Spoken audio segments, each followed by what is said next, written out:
नमस्कार, ये आकाशवाणी चंडीगढ़ है। अब आप प्रतीका से प्रादेशिक समाचार सुनिए। प्रधानमंत्री नरेंद्र मोदी ने उन सभी महान पुरुषों और महिलाओं को श्रद्धांजलि अर्पित की जिन्होंने 1975 के आपातकाल का विरोध किया था।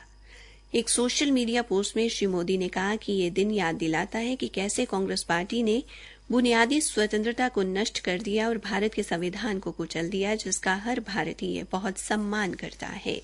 18वीं लोकसभा के अध्यक्ष पद के लिए भारतीय जनता पार्टी के वरिष्ठ सांसद ओम बिरला राष्ट्रीय जनतांत्रिक गठबंधन एनडीए के उम्मीदवार होंगे। सूत्रों ने इस बात की पुष्टि की है। सरकार ओम बिरला के नाम पर सहमति के लिए विपक्ष से संपर्क कर चुकी है। केंद्रीय मंत्री राजनाथ सिंह, अमित शाह और पीयूष गोयल ने कांग्रेस के नेता केसी वेणुगोपाल और डीएम के नेता टीआर बालू के साथ बैठक की थी। सूत्रों के अनुसार सरकार और विपक्ष के साथ अभी तक सहमति नहीं बनी है। विपक्षी पार्टियां भी अध्यक्ष पद के लिए अपना उम्मीदवार उतार सकती हैं।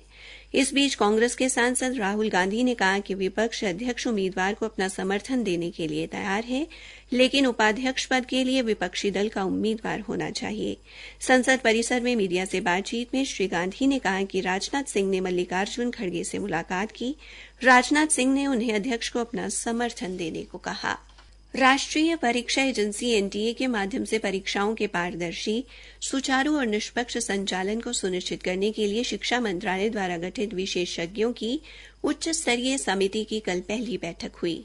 समिति के अध्यक्ष डॉक्टर के राधाकृष्णन ने नई दिल्ली में मीडिया से बातचीत में कहा कि समिति की प्राथमिकता छात्रों और अभिभावकों की चिंताओं और सुझावों को जानना है, जिसके लिए उनसे बातचीत की जाएगी।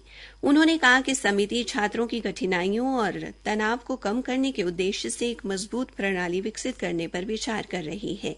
सरकार ने भारतीय अंतरिक्ष अनुसंधान संगठन इसरो के पूर्व अध्यक्ष डॉक्टर के राधाकृष्णन की अध्यक्षता में विशेषज्ञों की 7 सदस्यीय समिति का गठन किया है। समिति को दक्षता बढ़ाने, डेटा सुरक्षा प्रोटोकॉल में सुधार करने और एजेंसी की संरचना तथा कार्य प्रणाली की समीक्षा करने के लिए एनटीए की परीक्षा प्रक्रिया में सुधारों की सिफारिश करने का काम सौंपा गया है।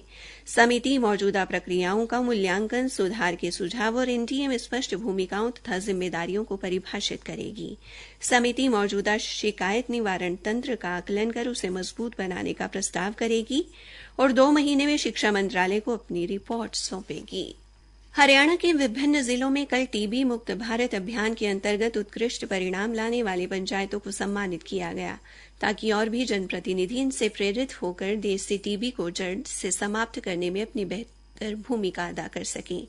जींद में उपायुक्त मोहम्मद इमरान रजा व civil surgeon doctor Gopal Goyal ने संयुक्त रूप से टीबी से मुक्त होने वाली 19 पंचायतों को सम्मानित किया।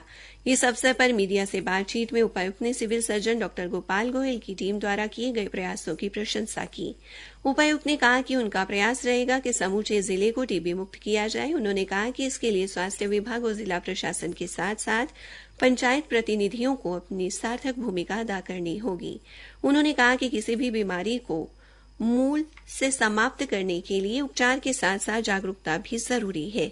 ऐसे में टीबी को समाप्त करने के लिए लोगों में उपचार के बारे में जागरूकता लानी होगी। इसमें ग्राम पंचायतों की अहम भूमिका होती है। इस अवसर पर सम्मानित होने वाले जनप्रतिनिधियों ने भी अपने विचार साझा करते हुए बताया कि किस प्रकार उन्होंने अपने गांव से टीबी को समाप्त किया। उधर कैथल जिले की 20 पंचायत टीबी मुक्त घोषित की गई हैं। कैथल के उपायुक्त प्रशांत पवार ने कल इन ग्राम पंचायतों के प्रतिनिधियों को स्मृति चिन्ह और प्रशंसा पत्र भेंट कर सम्मानित किया। गत वर्ष जनवरी से दिसंबर तक किए गए सर्वेक्षण के आधार पर इन ग्राम पंचायतों को ये दर्जा दिया गया है। उन्होंने सम्मानित होने वाली ग्राम पंचायतों से आह्वान किया कि वे इस टीबी मुक्त गांव के दर्जे को बरकरार रखें और अगले साल तक देश से टीबी को खत्म करने में अपना 100% योगदान दें। उन्होंने जिला कैथल की सभी ग्राम पंचायतों को राष्ट्रीय कार्यक्रम टीबी मुक्त भारत में बढ़ चढ़कर भाग लेने का संदेश भी दिया। कैथल के जिन गांवों को टीबी मुक्त किया गया है, उनमें सिल्ला खेड़ा, बदनारा, जठेड़ी तथा मुन्ना रेहड़ी शामिल हैं। इसी के साथ ये समाचार बुलेटिन समाप्त हुआ।